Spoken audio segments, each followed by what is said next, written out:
DEF CON is the biggest hacker convention of the year. It's a place where thousands of hackers come to hear talks, to demonstrate their newest hacks. It's actually a place that's so dangerous to be on the internet that they tell you to turn off the Wi-Fi and the Bluetooth on your phone, and they tell you not to use the ATMs too, because those could be hacked as well.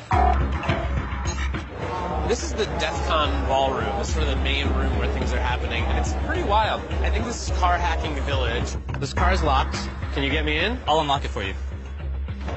Should be good. Hacking is no longer like this fringe activity, and if you are at DEF CON, there's a good chance that you're here because you want to learn what could happen to you or your company. Anyone here first time in the SCCTF?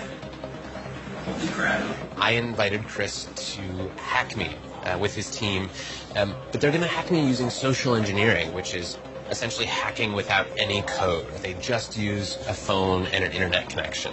We help people with human security issues by testing vulnerabilities for like a network test, but it's for the people network. We test those vulnerabilities, see where the holes are, and then help people learn so they can patch them.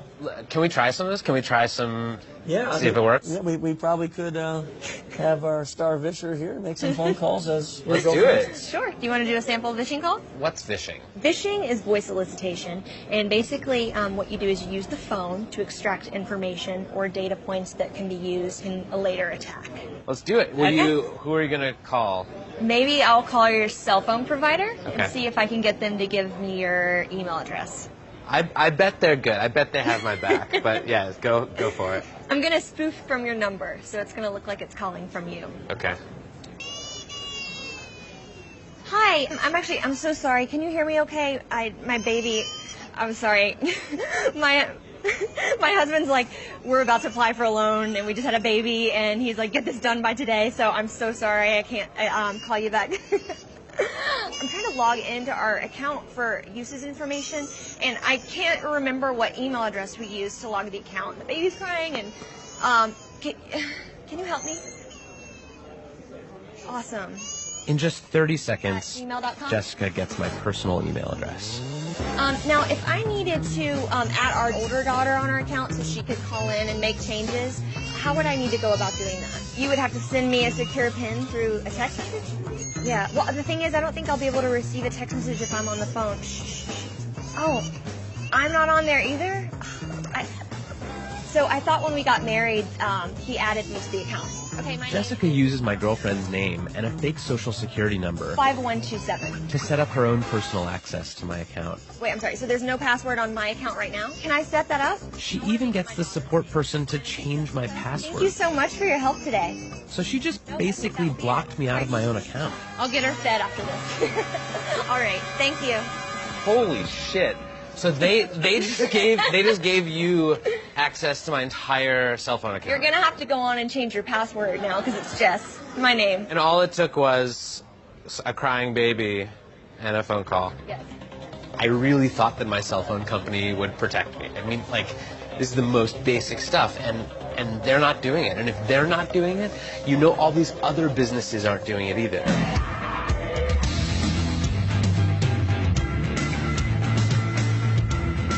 Anyone with a phone and an internet connection can do social engineering. But I was curious, what can a hacker with serious coding skills do? Well, DEF CON is the world's biggest hacking convention. It's hacking everything. Hacking social, hacking hardware, hacking software, hacking various systems. I asked Dan Tentler, a well-known security researcher, to turn all of his firepower on me. I did get into quite a number of things that I found. So what were the first things you did? How did you start hacking me? I quickly found your Squarespace blog and had an idea.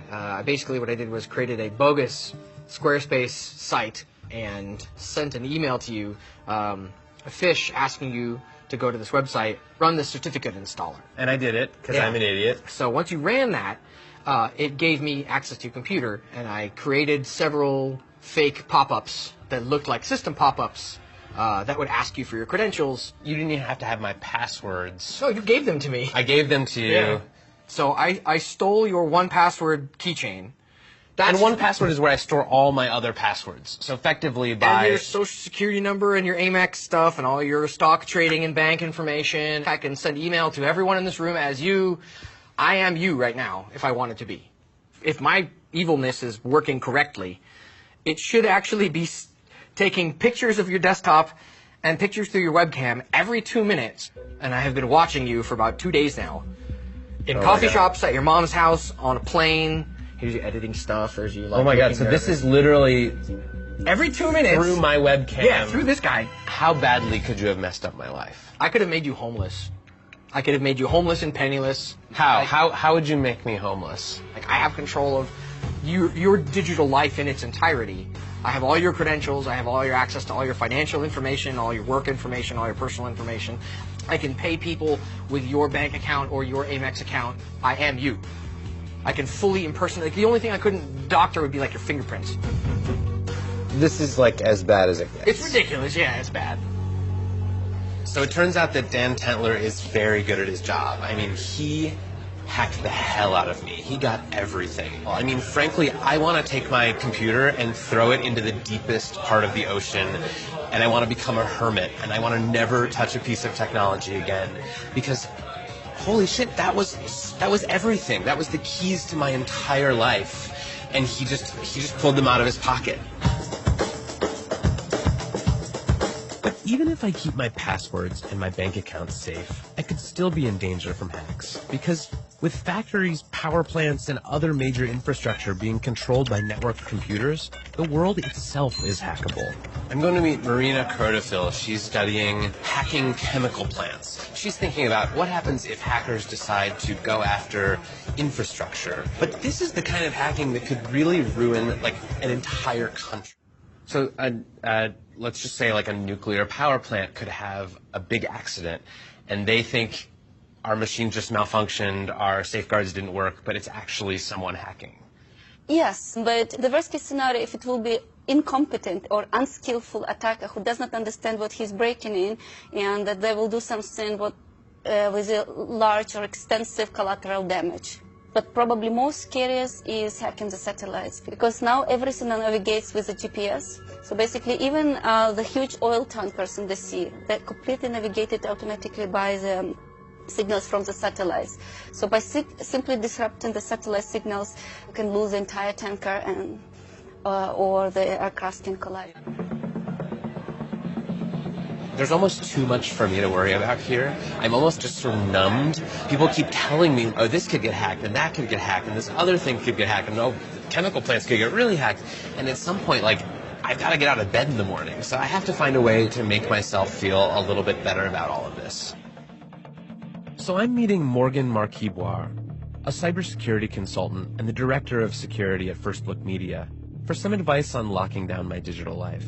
Should I be feeling helpless, or can I help myself here? Do you worry about trained martial artists beating you up in the street? Not particularly. But you're aware that they exist. You're also aware that you probably couldn't do anything about it if one of them wanted to beat you up in the street. Probably not. Right? And I mean, you can actually possibly think about the danger that hacking poses to you right now in much the same terms. But the first step is actually thinking sanely about digital security, which most people don't do. So for instance, how do we protect our physical integrity? Maybe we don't walk down the dodgy alley at night, right? People who haven't spent any time thinking about digital security don't actually know what the dodgy alleys of the internet are. Like, should I click that link? You know, maybe I shouldn't install the software. And I thought I was pretty good. Like, I thought I was... It's tough. But chances that a skilled black hat is deciding for no reason whatsoever to attack you, I mean, is actually reasonably small. Like, it sort of begs the question, why, right? You could hire security people to, you know, look after your online life, but you probably don't need to do that.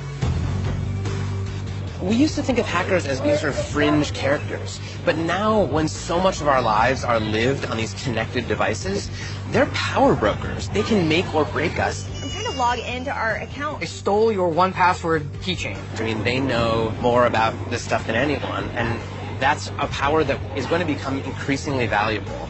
We need to know where our flaws are so that we can be safer. And I think the best thing to do is to enable them to help us rather than shoo them away. Do you guys have any of those little things that you put over the camera on your laptop? Paradoxically, I feel more secure now than I did last week, because now at least I know what I have to fix.